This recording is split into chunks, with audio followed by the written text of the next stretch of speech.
വസ്തുക്കളും ഒരു മോഷ്ടാവിന്റെ കണ്ണിൽ മോഷണ വസ്തുക്കളാണ്. അടിസ്ഥാനപരമായി എല്ലാ മോഷ്ടാക്കളും സൗന്ദര്യ ആരാധകരാണ്. കവർന്നെടുക്കാനുള്ള ആസക്തി നമ്മൾ ഉണ്ടാകുന്നത് അതുകൊണ്ടാണ്.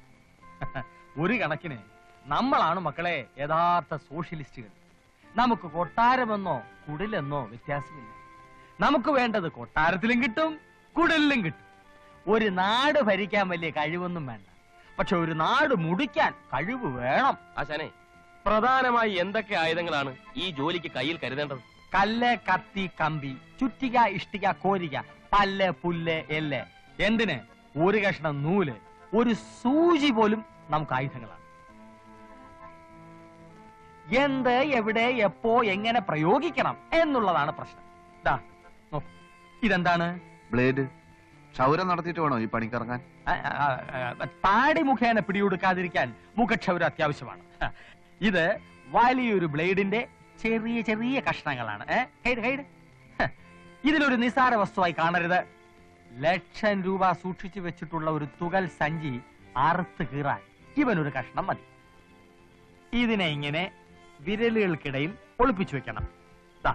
കണ്ടോ, ഒരേ ഒരു തലോടൽ, സംഗതി ക്ലീൻ. നിരന്തരമായ പരിശീലനം ഇതിനാവശ്യമാണ്. ഏകാഗ്രത കൈവെടിയരുത്. മോഷണം ഒരു കലയാണ്, ശാസ്ത്രമാണ്. ശക്തിയല്ല, ബുദ്ധിയാണ് ഈ ശാസ്ത്രത്തിന്റെ അടിസ്ഥാന ശില. മോഷ്ടിക്കപ്പെടേണ്ട ആളെ തിരഞ്ഞെടുക്കുന്നതിന് നമ്മൾ അവന്റെ മനസ്സറിഞ്ഞിരിക്കണം.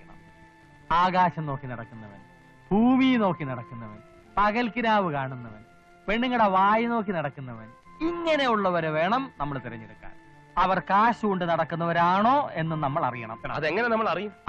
അത് നമ്മൾ ആളുകളെ വിളിച്ചു നിർത്തി നിങ്ങളുടെ കയ്യിൽ കാശുണ്ടോ എന്ന് ചോദിച്ചാൽ മതി. എവിടുന്നാണ് വരുന്നത് കരുത ബുദ്ധിയില്ലാതെ? Silence please. മോഷ്ടാക്കൾക്ക് ഡിസിപ്ലിൻ അത്യാവശ്യമാണ്. നമ്മുടെ ജന്മശത്രുക്കൾ പോലീസാണ്. അബദ്ധവശാൽ പോലീസിന്റെ പിടിയിലെങ്ങാൻ പെട്ടുപോയാൽ നമ്മൾ അതിവിനയ കുനിയന്മാരായി അഭിനയിക്കുക. മറിച്ച് ആക്രമികൾ മറ്റു വല്ലവരുമാണെങ്കിൽ ഈ ബ്ലേഡിന്റെ കഷ്ണങ്ങൾ വായ്ക്കകത്താക്കി വെച്ച് ആക്രമിയുടെ നേർക്ക് ശക്തിയായി തുപ്പുക. അവന്റെ മൂക്കും കണ്ണും ഒക്കെ കീറി അതോടെ അവൻ ഔട്ട്. അപ്പോ ഒറ്റ തുപ്പിന് ഈ ബ്ലേഡ് കഷ്ണങ്ങൾ പുറത്തേക്ക് വന്നില്ലെങ്കിലും ഒഴുകിക്കളയ, അതോടെ നീ ഔട്ട്.